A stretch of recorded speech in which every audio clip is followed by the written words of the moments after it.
Assalamualaikum warahmatullahi wabarakatuh. Alhamdulillah wa bihi nasta'in wa la hawla wa la quwwata illa billah. Saudara-saudara, pada kesempatan ini kita akan mengkaji Al-Quran. Kita baca, kita artikan, kemudian kita tafsirkan. Orang dulu menyebutnya ngaji. Kitab yang kita pakai sementara adalah Mukhtasar Tafsir Al-Bawawi yang disusun oleh Ali Mustafa bin Khaluf. Oleh karena pada Mukhtasar Tafsir Al-Baghawi ini tidak ada pembahasan khusus terkait isti'adzah atau ta'awud, maka tentu saja saya ambilkan atau saya bacakan dari kitab tafsir yang lain, meskipun sederhana. Nanti dalam penjelasan-penjelasan terkait dengan ayat-ayat yang ada dalam Al-Quran, di samping kita membaca buku yang sudah saya sebutkan tadi, juga akan saya ambilkan dari beberapa kitab atau keterangan yang lain. Demikian. Bismillahirrahmanirrahim. Al-isti'adzatu, isti'adzah. Isti'adzah itu dari kata ista'adza yasta'idzu isti'adzatan. Artinya adalah meminta pertolongan atau meminta perlindungan. Istilah isti'adzah ini sama dengan istilah yang kita kenal dan populer itu, yaitu at-ta'awudz atau ta'awud. Istilah ta'awud itu dari kata ta'awwadza yata'awwadzu ta'awuzan.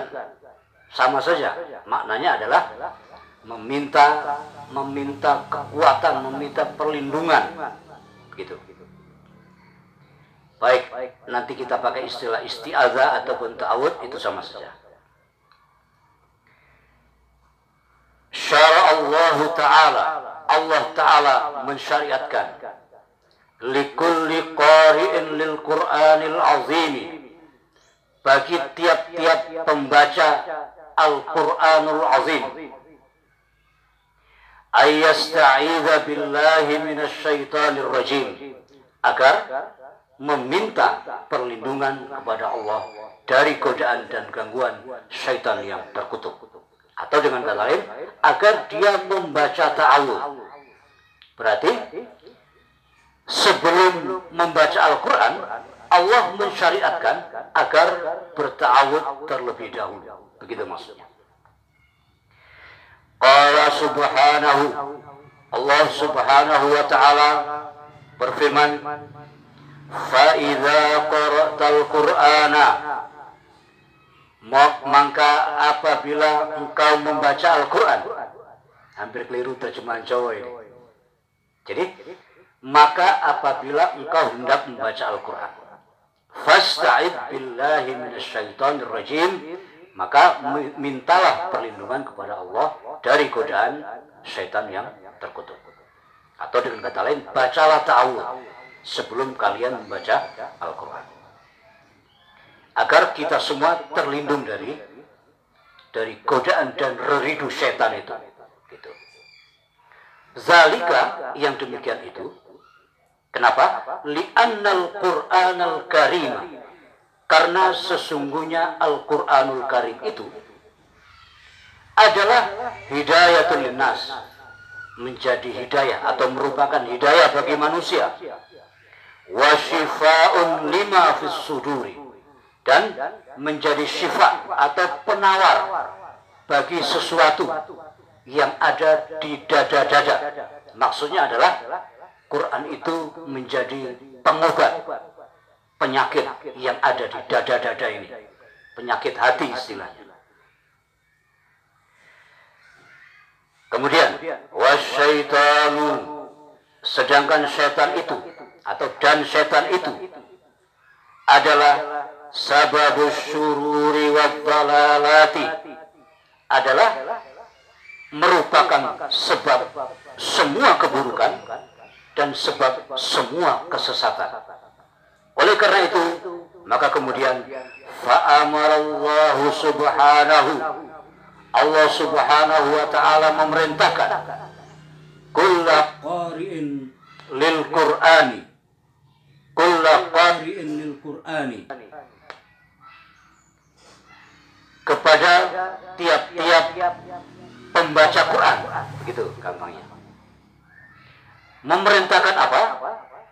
Ayyatahassana bihi subhanahu, agar dia meminta perlindungan, meminta tameng, meminta penjagaan bihi, dengan bacaan ta'awud tadi, subhanahu, kepada Allah subhanahu wa ta'ala,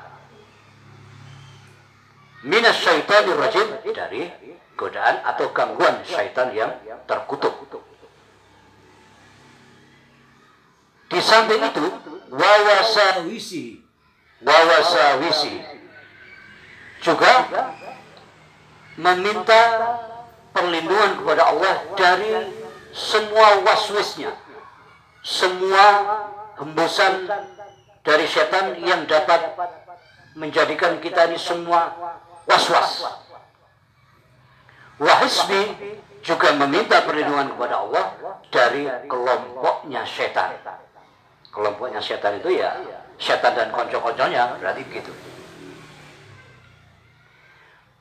Wa ajma'al ulama'u, dan para ulama telah ijma atau telah sepakat ala annal isti'adzata,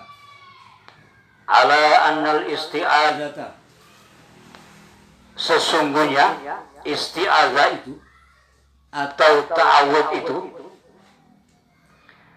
laisat minal Qur'anil Karim, adalah bukan merupakan bagian dari Al-Qur'anul Karim. Oleh karena ta'awud itu bukan merupakan bagian dari Al-Qur'anul Karim, walihada, dan oleh karena itu lam tuktab fil masahifi, maka ta'awud itu tidak ditulis di dalam mushaf-mushaf itu, karena memang tidak menjadi bagian dari Al-Qur'anul Karim. Saudara-saudara yang dimuliakan oleh Allah Subhanahu wa taala, kita lanjutkan.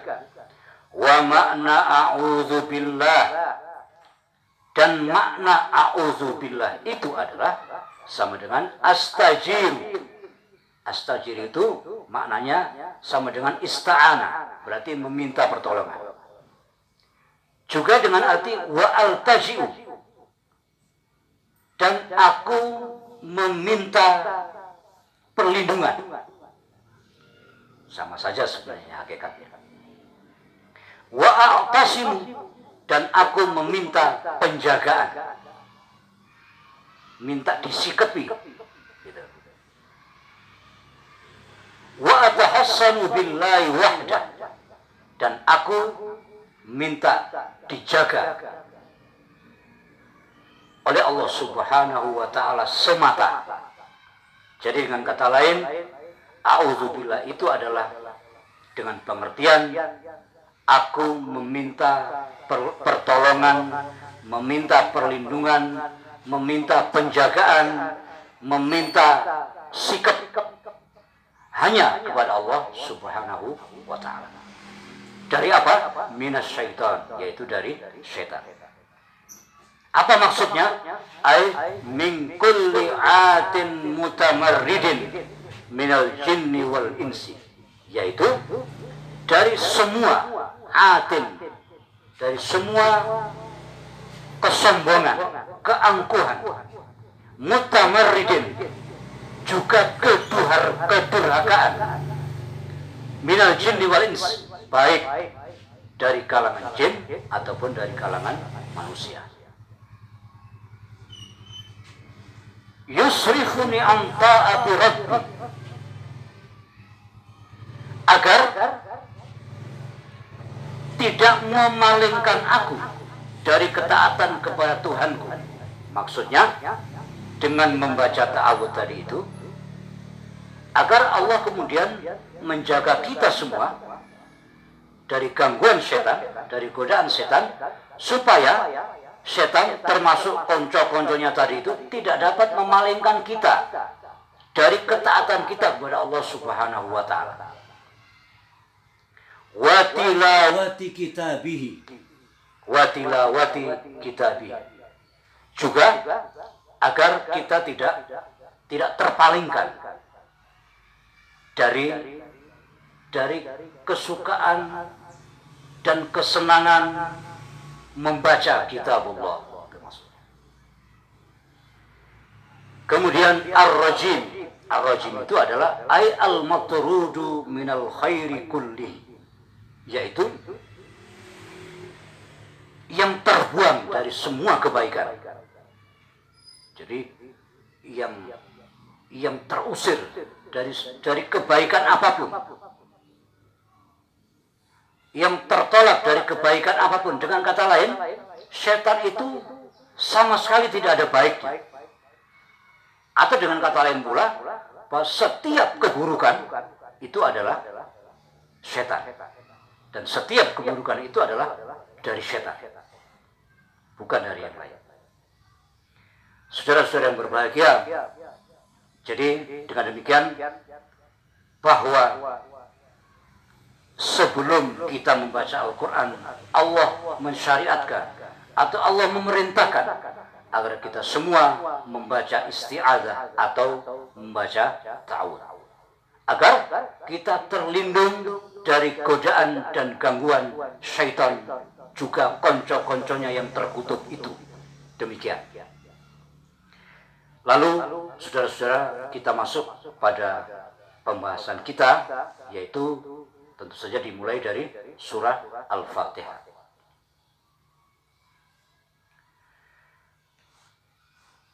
Suratul Fatihati, surah Al-Fatihah. Di dalam Mukhtasar Tafsir Al-Baghawi ini tidak ada pembahasan secara khusus tentang misalnya apa saja nama lain dari surah Al-Fatihah itu, atau kenapa kemudian surah ini disebut dengan Suratul Fatihah misalnya. Tidak ada dalam Mukhtasar Tafsir Al-Baghawi ini yang kita baca ini. Nah, oleh karena itu, saudara-saudara, tentu akan kita dapatkan dari keterangan atau dari tafsir yang lain. Di antaranya begini. Asma'u suratil Fatihati, nama-nama surah Al-Fatihah. Suratul Fatihati walaha salasatu asma'in ma'rufah. Surah Al-Fatihah itu mempunyai 3 nama yang populer. Tentu maksudnya ada nama lain selain dari 3 nama yang populer yang akan kita sebutkan ini. 3 nama itu adalah Fatihatul Kitab. Jadi nama yang populer diantaranya adalah Fatihatul Kitab. Penamaan ini bersumber dari sebuah hadis yang menyatakan la salata liman lam yaqra bi Fatihatil Kitab. Yang kedua, wa ummul Qur'an, yaitu ummul Qur'an. Penamaan dengan ummul Qur'an ini juga bermula dari riwayat. Riwayat itu intinya sama dengan riwayat tentang penamaan Fatihatul Kitab tadi itu. Hanya kemudian di akhir riwayat itu dengan lafaz bi ummil Qur'an. Berarti la sholata liman lam yaqra bi ummil Qur'an. Begitu. Atau ada riwayat dari Muslim yang berbunyi la sholata liman lam yaqtari bi ummil liman lam yaqtari bi ummil Qur'an. Ini riwayat Muslim. Yang ketiga yaitu as-sab'ul masani. As-sab'ul masani berarti 7 yang diulang-ulang. Diulang-ulang karena kita tahu setiap rakaat dalam sholat pasti membaca suratul Fatihah. Makanya dinamakan as-sab'ul al-masani. Wahiyya makkiyatun, dan suratul Fatihah ini adalah makkiyah, artinya turun di Makkah. Kemudian saudara-saudara, adapun sebab penamaan surah pertama ini dengan sebutan suratul Fatihah, ini juga kita dapatkan dalam tafsir yang lain. Misalnya dikatakan demikian, Summiyat hadhihi suratu, surah ini dinamakan bil Fatihati, dengan nama Al-Fatihah, dengan nama suratul Fatihah, li'annahu, karena sesungguhnya dia itu adalah yuftatahu bihal Qur'anul Azim, karena dengan surah ini Al-Qur'anul Karim ini dibuka. Oleh karena itu disebut Al-Fatihah. Wa tusamma al-masani, adapun dinamakan al-masani tadi, as-sab'ul masani tadi itu, li'annaha tuqra'u fi kulli raq'atin. Nah, ini.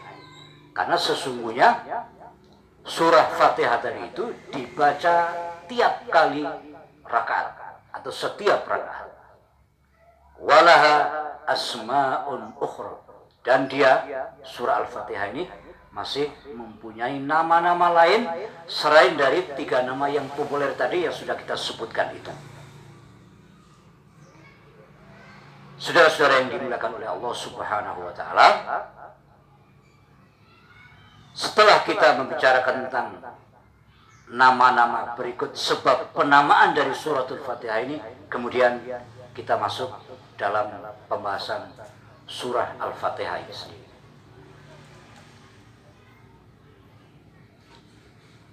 Bismillahirrahmanirrahim.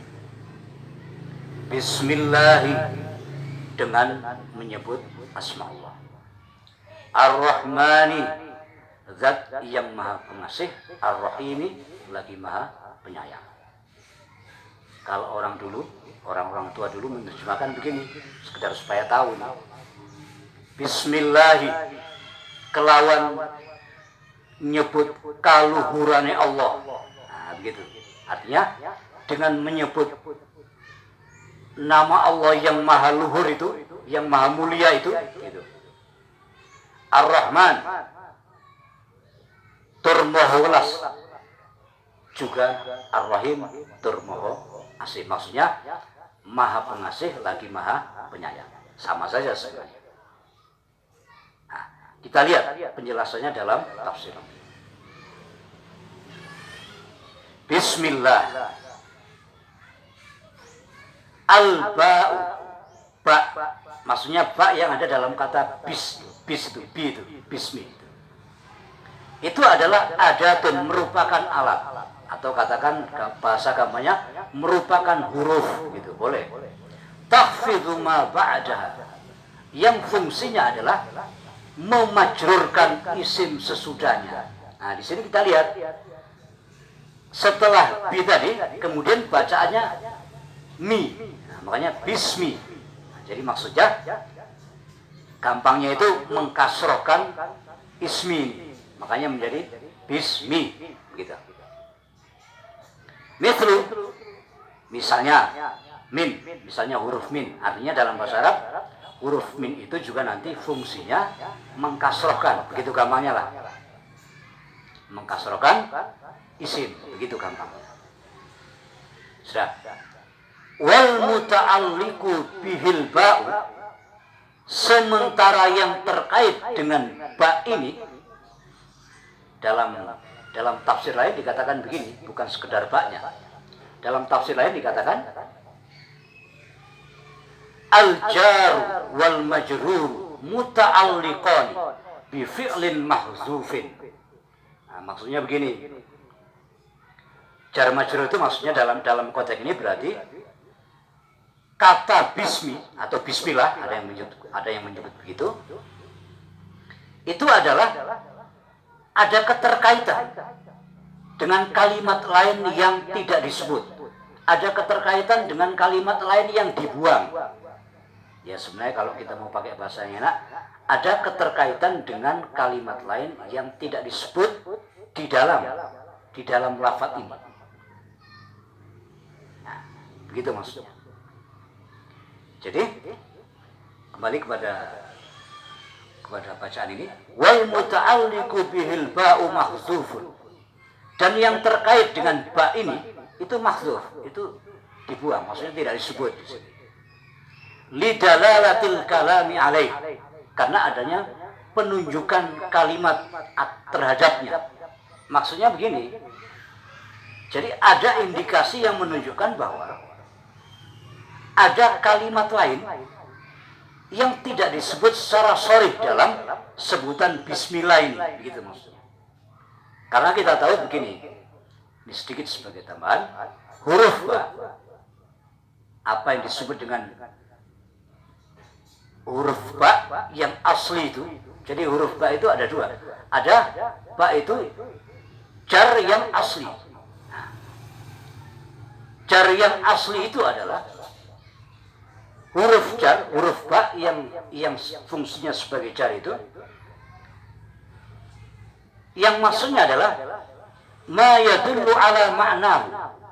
Jadi huruf ba ini menunjuk kepada pengertian aslinya. Wa yahtaju, dan huruf ba itu perlu atau butuh ila muta'alliqin, butuh atau perlu kepada keterkaitan. Nah, huruf ba dalam bismi ini tentu adalah dengan pengertian huruf ba yang asli itu. Kenapa? Karena seperti kita baca tadi bahwa ada keterkaitan dengan ungkapan lain yang tidak disebut di dalam bismi ini. Begitu. Nah, oleh karena itu berarti huruf bi di sini itu adalah ba yang asli, karena dia memerlukan keterkaitan dengan ungkapan lain. Nah, kemudian ungkapan lain yang dimaksud itu apa? Gitu.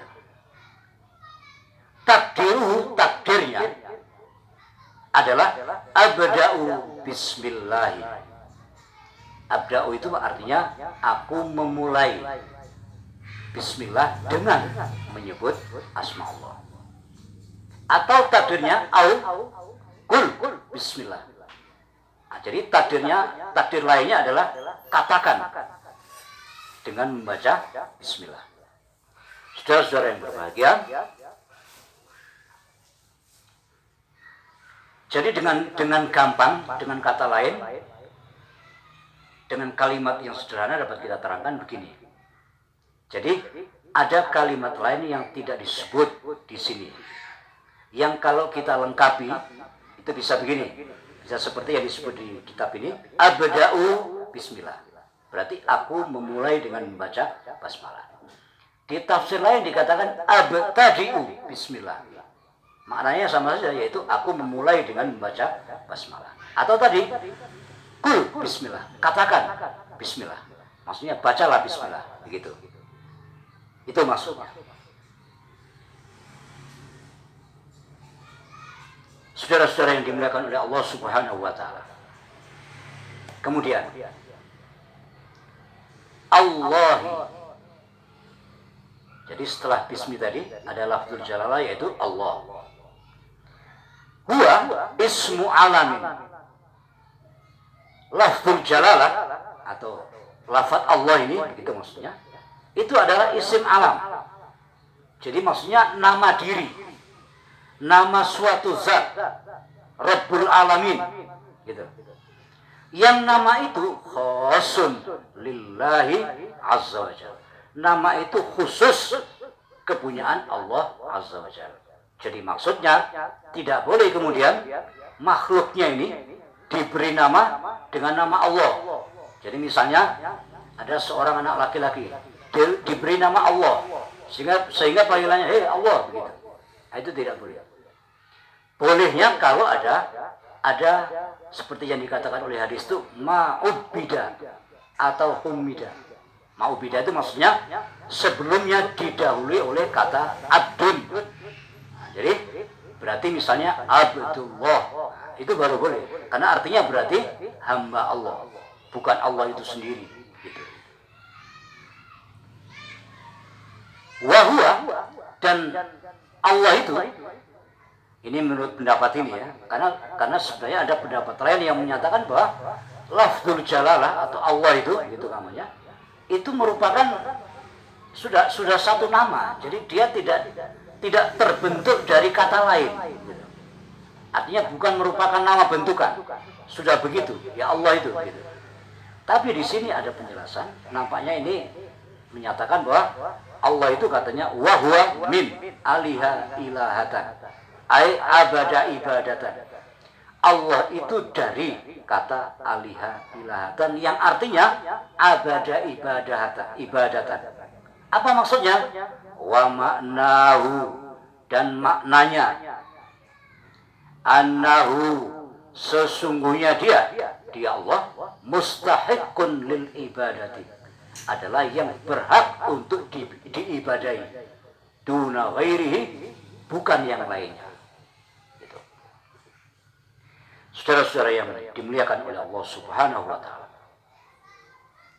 Kemudian dalam lafaz bismillah tadi ada lanjutan ar-Rahman, yaitu bismillahirrahman. Maka kemudian dibahas lafaz ar-Rahman ini. Ar-Rahman itu adalah bimakna ar-Razzaqu fid dunya. Jadi ar-Rahman itu dengan makna maha pemberi rezeki di dunia. Artinya wa huwa 'alal umumi likaffatil khalqi. Dan dia Allah yang maha pemberi rezeki di dunia itu adalah memberi rezeki secara umum kepada seluruh makhluknya. Jadi berarti Ar-Rahman itu adalah maksudnya Allah itu maha pemberi rezeki kepada seluruh makhluknya tanpa membedakan apakah itu yang sifatnya binatang, manusia, atau yang lain, apakah itu yang muslim atau yang kafir. Pokoknya semuanya diberi rezeki oleh Allah Subhanahu wa taala di dunia ini dengan sifat rahmannya itu. Begitu maksudnya. Kemudian Ar-Rahimi. Nah, lafaz terakhir dari bismillah adalah Ar-Rahim.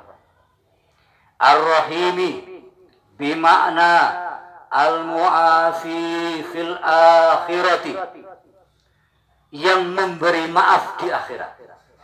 Jadi berarti Allah yang maha rahim itu nanti akan memberi maaf di akhirat setelah yaumil hisab itu. Wal afu fil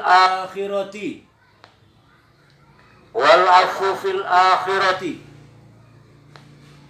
sementara maaf di akhirat nanti itu adalah lil mu'minina alal khusus, adalah untuk orang-orang mukmin secara khusus. Jadi tidak ada lagi maaf untuk orang kafir ketika sudah di akhirat itu, karena kita tahu akhirat itu adalah hari pembalasan. Tidak ada lagi kata maaf untuk selain orang-orang yang mukmin. Saudara-saudara yang dimuliakan oleh Allah Subhanahu wa taala. Kemudian berikutnya, alhamdulillahi rabbil alamin.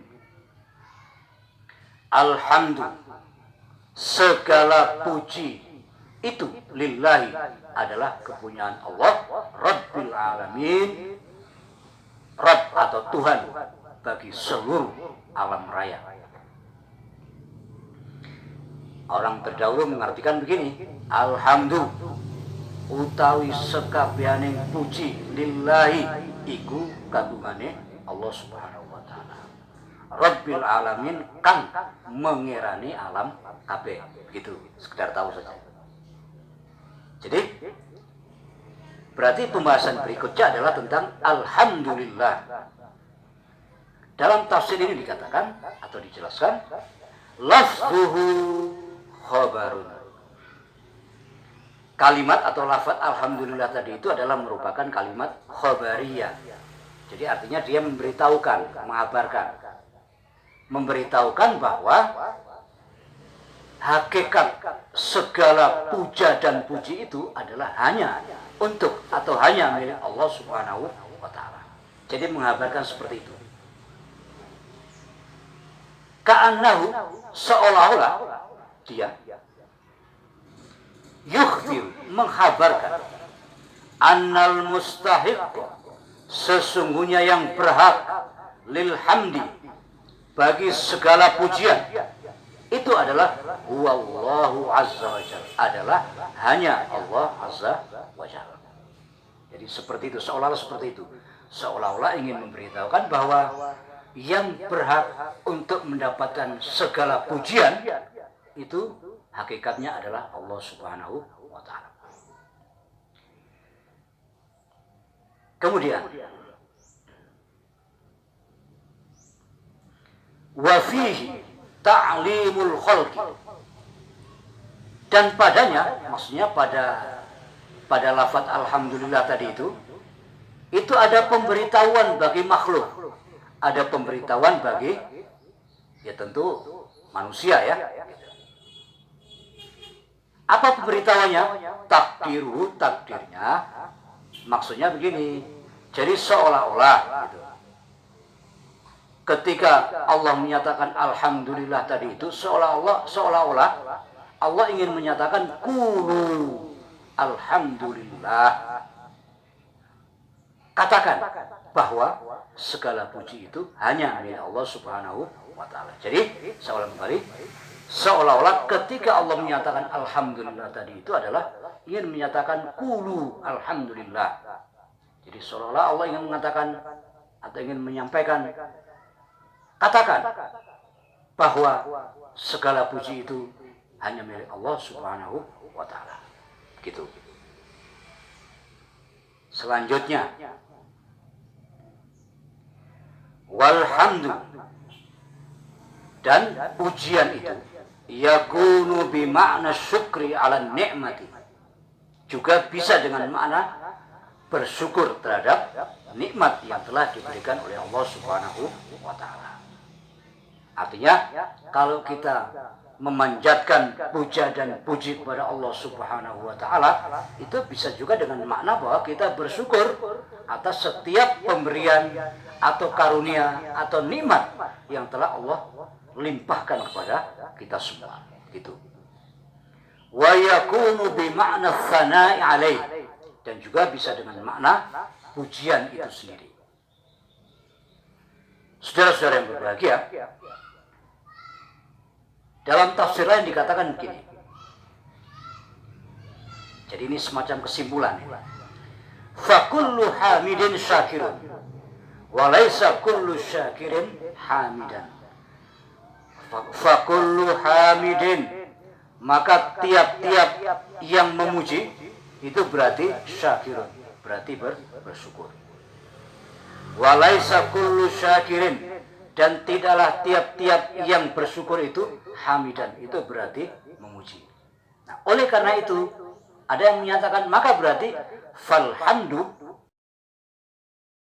maka alhamdu atau memuji itu adalah a'ammu minas syukri. Memuji itu sifatnya lebih umum daripada bersyukur, atau sifatnya lebih umum daripada mengucapkan terima kasih dalam bahasa kita. Begitu. Saudara-saudara yang dimuliakan oleh Allah Subhanahu wa ta'ala, sebelum kita akhiri kesempatan ini, nanti kita bisa lanjutkan lagi pada kesempatan berikutnya.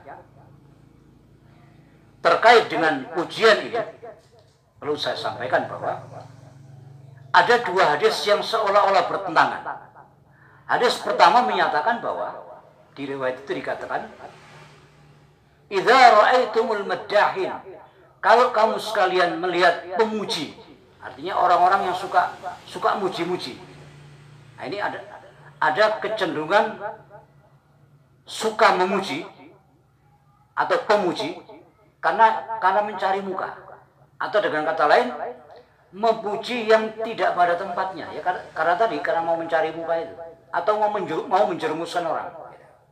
Nah, jadi kalau ra'aitumul maddahin, kalau kamu sekalian melihat maddahin, orang-orang yang suka memuji itu, maka fahsu, lemparkan fi wujuhim, di muka mereka itu at-turaba, debu. Maksudnya lempar dengan debu atau pasir. Nah, susunan yang seperti ini ingin menunjukkan bahwa memuji itu adalah dilarang oleh Rasul. Begitu riwayat yang pertama ini. Kemudian ada riwayat lain di antaranya. Riwayat lain ini justru menunjukkan bahwa memuji itu boleh. Di antaranya pujian yang ditujukan oleh Rasul kepada sahabatnya yang bernama Abu Bakar. Abu Bakar As-Siddiq. Abu Bakar itu orang yang kalaupun tidak dikatakan selalu, mungkin pada satu ketika.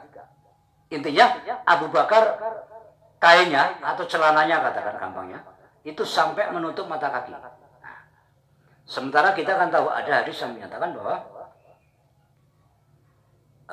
Allah tidak melihat Allah tidak mereken kepada orang-orang yang memanjangkan kainnya hingga menutup mata kakinya karena sombong.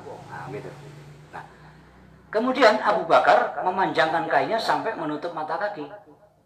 Kata Rasul, lasta.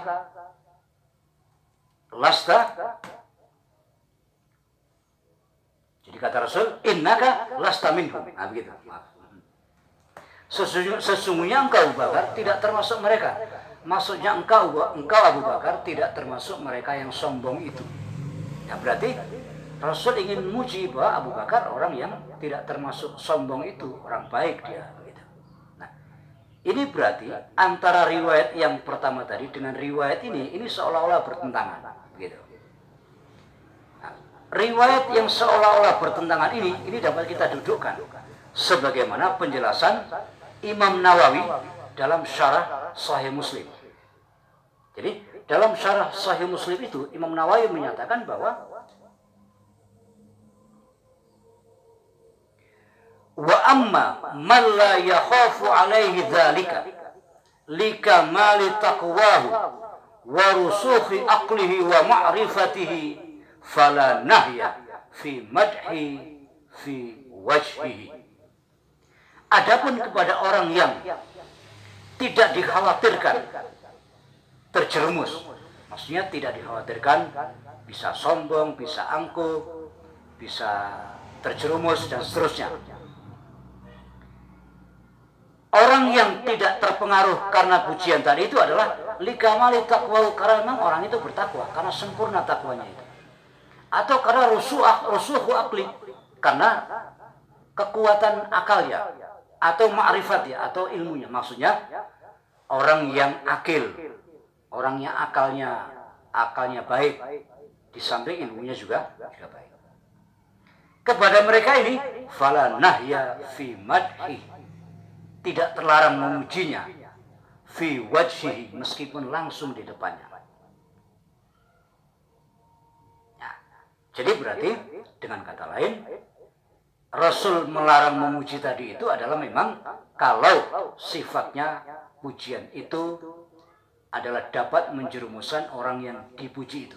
Atau dengan pengertian dilarang memuji kalau sifatnya memang tidak semestinya. Nah, makanya tadi saya sampaikan madah itu artinya suka memuji. Ini biasanya mencari muka maunya.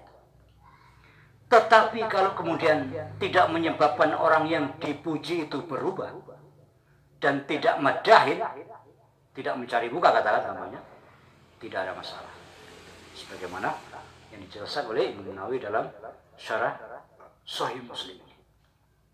Saudara-saudara yang dimuliakan oleh Allah Subhanahu wa taala, barangkali untuk kesempatan pertama ini kita cukupkan dulu, karena ini keterkaitannya dengan keterbatasan perangkatnya. Mohon maaf. Nanti kita lanjut. Demikian. Wassalamualaikum warahmatullahi wabarakatuh.